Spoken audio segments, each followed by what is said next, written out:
Assalamualaikum warahmatullahi wabarakatuh. Shalom, salam sejahtera bagi kita semua. Perkenalkan, saya Dia Permatasari, mahasiswi Fakultas Ekonomi Bisnis jurusan Manajemen Universitas Riau. Nomor induk mahasiswa 2002-11-2018 akan menjelaskan materi mengenai manajemen akuntansi pada organisasi. Kita akan memasuki materi yang pertama yang mengenai pengertian akuntansi. Kata akuntansi berasal dari bahasa Inggris accountancy atau accounting atau to account yang berarti menghitungkan, yang kemudian diserap dalam bahasa Indonesia menjadi akuntansi yang berarti sebuah aktivitas atau produk pengidentifikasian, mengklarifikasi, mencatat, mengolah, serta menyajikan data yang berhubungan dengan keuangan dan juga transaksi agar mudah dipahami dalam mengambil keputusan yang tepat. Nah, pengertian akuntansi ini bisa ditinjau dalam dua sudut pandang. Yang pertama itu dari pengguna jasa akuntansi. Pengertian akuntansi adalah suatu aktivitas jasa yang menyediakan informasi yang diperlukan untuk melaksanakan kegiatan secara efektif dan efisien, serta mengevaluasi transaksi yang bersifat keuangan atau finansial atau kegiatan suatu perusahaan. Yang kedua itu dari proses kegiatan. Pengertian akuntansi adalah proses pencatatan, penggolongan, peringkasan, pelaporan, serta penganalisian data keuangan suatu perusahaan atau entitas. Nah, selain pengertian tersebut, pengertian akuntansi juga telah banyak dikemukakan oleh para ahli. Yang pertama itu Winarno. Akuntansi adalah proses pencatatan, pengukuran, dan penyampaian informasi ekonomi agar dapat dipakai sebagai dasar pengambilan keputusan atau kebijaksanaan. Yang kedua, Rudianto. Akuntansi adalah sistem informasi yang menghasilkan laporan kepada pihak-pihak yang berkepentingan mengenai aktivitas ekonomi atau kondisi suatu badan usaha. Yang ketiga, Ronald E. Kieso. Akuntansi adalah sebuah proses yang berakhir pada pembuatan laporan keuangan menyangkut perusahaan secara keseluruhan untuk digunakan oleh baik pihak-pihak internal maupun pihak eksternal. Yang keempat, Charles T. Hoygreen dan Walter T. Harrison.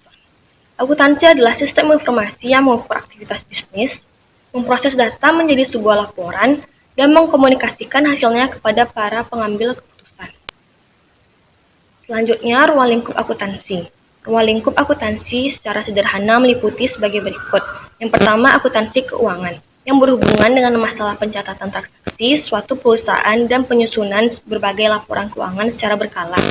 Yang kedua, akuntansi biaya, yang menekankan pada penentuan dan pengendalian biaya selama proses produksi dan harga pokok dari barang yang selesai diproduksi.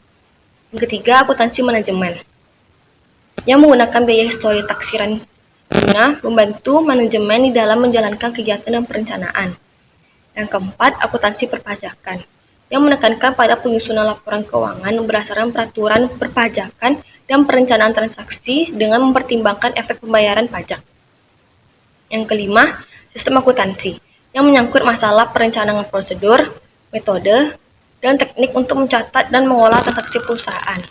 Yang keenam, akuntansi pemerintahan, yang menekankan pada pencatatan dan pelaporan transaksi dari lembaga pemerintah dengan peraturan yang mengikat lembaga-lembaga tersebut. Masuk ke fungsi akuntansi secara umum. Fungsi yang paling utama dari akuntansi yaitu menyediakan informasi keuangan suatu perusahaan atau organisasi untuk menilai kualitas kinerja dan perubahan seperti apa yang telah terjadi. Fungsi akuntansi pertama itu adalah tolak ukur perusahaan. Akuntansi menjadi tolak ukur kondisi perusahaan karena penyusunan laporan sesuai standar ilmu akuntansi yang benar bisa digunakan untuk melihat keadaan perusahaan. Yang kedua, sebagai sistem informasi. Fungsi sistem informasi yaitu mengumpulkan data tentang transaksi dan kegiatan bisnis perusahaan atau organisasi. Nah, yang ketiga adalah pembayaran pajak.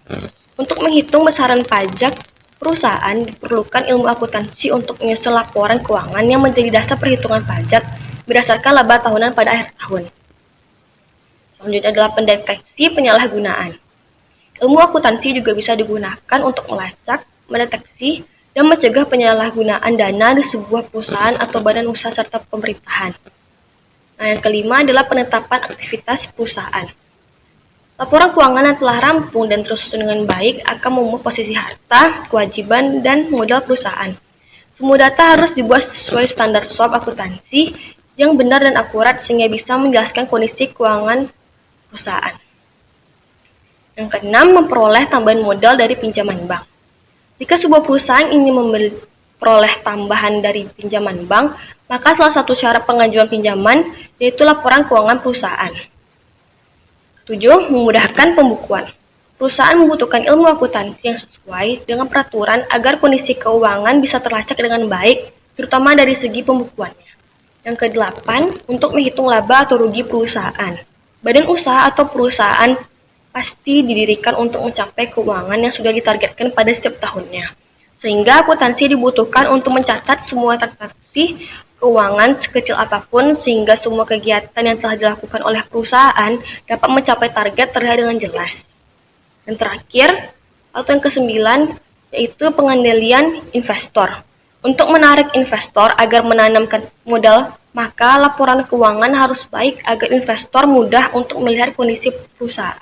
Selanjutnya adalah proses akuntansi atau siklus akuntansi. Yang pertama adalah identifikasi transaksi.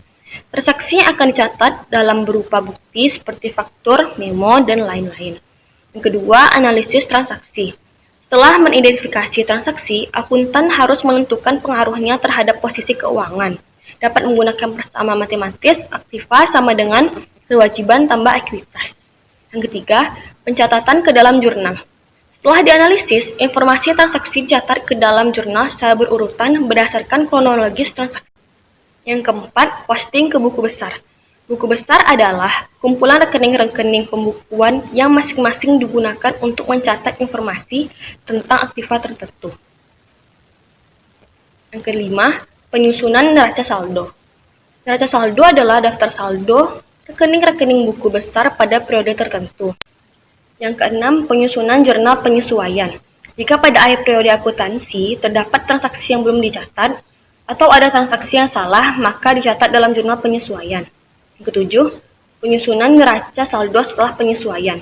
Pada tahap ini, Anda hanya perlu menyusun neraca saldo kedua dengan cara memindahkan saldo yang telah disesuaikan pada buku besar ke dalam neraca saldo yang baru. Proses akuntansi yang ke-8, penyusunan laporan keuangan.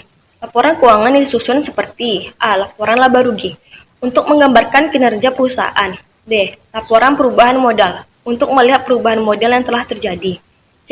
Neraca dapat digunakan untuk memprediksi likuiditas, solvensi, dan fleksibilitas. D. Laporan arus kas memberikan informasi yang relevan mengenai kas keluar dan kas masuk pada periode berjalan. Tahap yang ke-9 adalah penyusunan jurnal penutup. Jurnal penutup hanya dibuat pada akhir periode akuntansi saja. Rekening yang ditutup hanya rekening nominal atau rekening laba rugi. Proses ke-10 yaitu penyusunan neraca saldo setelah penutupan. Neraca saldo ini adalah daftar saldo rekening-rekening buku besar setelah dibuatnya jurnal penutup. Proses terakhir yaitu proses ke-11 yaitu penyusunan jurnal pembalik. Tujuan jurnal pembalik adalah menyederhanakan prosedur pencatatan transaksi-transaksi tertentu yang telah terjadi secara repetitif pada periode berikutnya. Selanjutnya masuk ke submateri prinsip akuntansi. Yang pertama, prinsip entitas ekonomi. Prinsip entitas ekonomi atau prinsip kesatuan entitas diartikan sebagai konsep kesatuan usaha. Dengan kata lain, akuntansi menganggap bahwa perusahaan merupakan sebuah kesatuan ekonomi yang berdiri sendiri dan terpisah dengan entitas ekonomi lain bahkan dengan pribadi-pribadi pemilik. Kedua, prinsip biaya historis. Prinsip ini mengharuskan setiap barang atau jasa yang diperoleh kemudian dicatat berdasarkan semua biaya yang dikeluarkan dalam mendapatkannya. Ketiga, prinsip periode akuntansi. Pada prinsip periode akuntansi atau prinsip kurun waktu adalah penilaian dan pelaporan keuangan perusahaan yang dibatasi oleh periode waktu tertentu. Yang keempat, prinsip satuan moneter. Pada prinsip ini, pencatatan transaksi hanya dinyatakan dalam bentuk mata uang dan tanpa melibatkan hal-hal non-kualitatif. Yang kelima, prinsip pengungkapan penuh. Laporan keuangan harus mempunyai prinsip pengungkapan penuh dalam menyajikan informasi yang informatif serta dimaklumkan sepenuhnya. Yang keenam, prinsip kesinambungan usaha. Prinsip ini menganggap bahwa sebuah entitas ekonomi atau bisnis akan berjalan secara terus-menerus atau berkesinambungan. tanpa adanya pembubaran atau penghentian, kecuali terdapat peristiwa tertentu yang bisa menyanggahnya. Yang ketujuh, prinsip pengakuan pendapatan. Pendapatan timbul akibat kenaikan harta yang dihasilkan oleh kegiatan usaha seperti penjualan, penerimaan bagi hasil, dan yang lainnya. 8. Prinsip mempertemukan. Maksud dari prinsip mempertemukan atau matching dalam akuntansi adalah biaya yang dipertemukan dengan pendapatan yang diterima, dengan tujuan menentukan besar atau kecilnya laba bersih setiap periode.